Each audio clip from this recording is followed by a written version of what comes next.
Welcome back to the news. President and CEO of the Beaufort Regional Chamber of Commerce, Blakely Williams, is back in the studio with us today.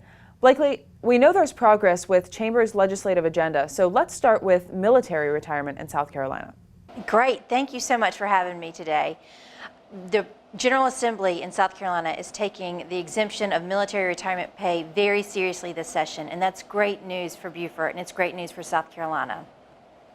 So there's another hot issue, of course, and that's education reform. So what is going on that side of things? Sure. The General Assembly this year is really moving forward.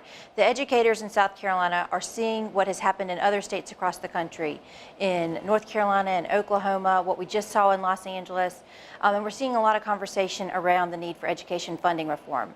That's no surprise to us at the Chamber of Commerce. We've been watching this issue for many years and are hopeful that the funding allocations can change so that Beaufort County can better benefit for our students, but the teachers can also see an increase in their compensation and a better quality of life.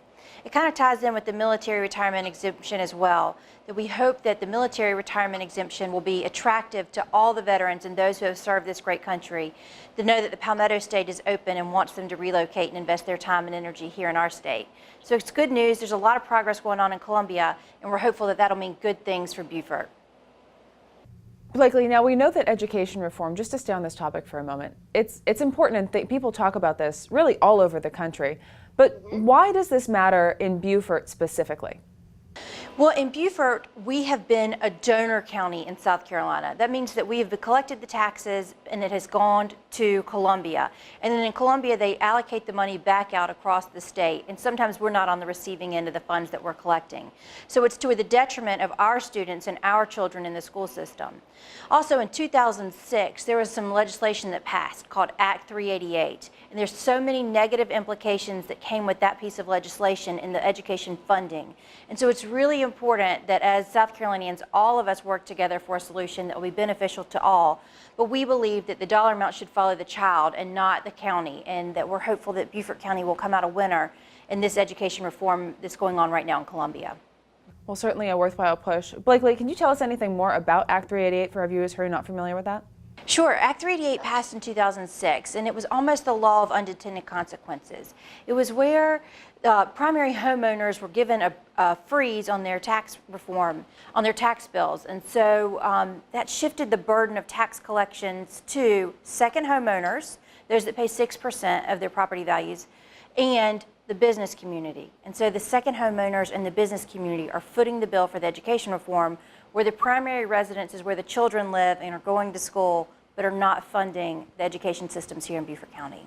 So the idea is really cool. The idea was to freeze the property tax for the primary homeowner, but the unintended consequences were that the primary home where the children live doesn't fund the school system. So there's just fundamental problems there.